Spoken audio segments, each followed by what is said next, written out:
সীমিত ওভারের ক্রিকেটে চেজ মাস্টারের খেতাব বিরাট কোহলি পেয়ে গেছেন অনেক আগেই। বড় মঞ্চে রান তাড়া করার মিশনে আরও একবার নিজের রাজত্বকে ক্রিকেট বিশ্বের জানান দিয়েছেন বিরাট। ওয়ানডে ক্রিকেট ইতিহাসে মাত্র দ্বিতীয় ব্যাটার হিসেবে ম্যাচের দ্বিতীয় ইনিংসে 8,000 রানের মাইল ফলকটাও বিরাট পেরিয়েছেন চ্যাম্পিয়ন্স ট্রফির সেমিফাইনালের মঞ্চে।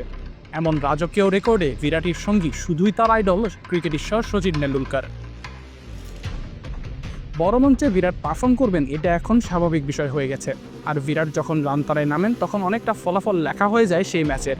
চ্যাম্পিয়ন্স ট্রফির সেমিফাইনালে মাইটি অস্ট্রেলিয়ার বিপক্ষে 265 রান তাড়া করতে নেমে শুরুতে রোহিত শর্মা আর শুভমান গিলের উইকেট হারিয়ে বিপদেই পড়ে ভারত। কিন্তু ভারতের ড্রেসিং রুম তখনও নির্ভারা, কারণ তারা জানে তাদের আছে একজন বিরাট।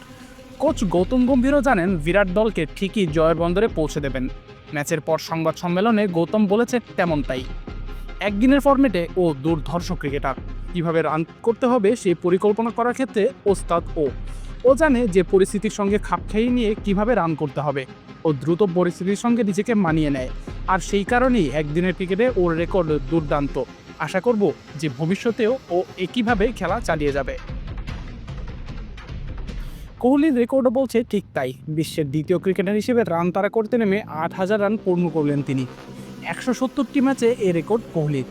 রান তাড়া করতে নেমে সচিন 242টি ম্যাচে স্পর্শ করেছিলেন 8,000 রান। সর্বমোট তিনি করেছিলেন 8,720। কোহলি রান তাড়া করতে নেমে 8,000 রানের মাইল ফলক স্পর্শ করলেন 93.3 স্ট্রাইক রেটে। গড়টা অবিশ্বাস্য 64.71।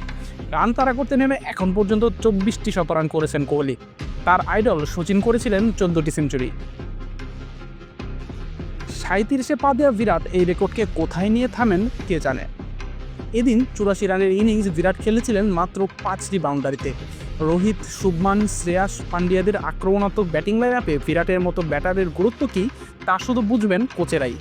36 পার করেও যে অবিশ্বাস্য ফিটনেসের পরিচয় দিচ্ছেন বিরাট, তাতে তার রেকর্ডগুলোর চূড়ায় তিনি একাই অনেক বছর অবস্থান করবেন তা বলাই যায়।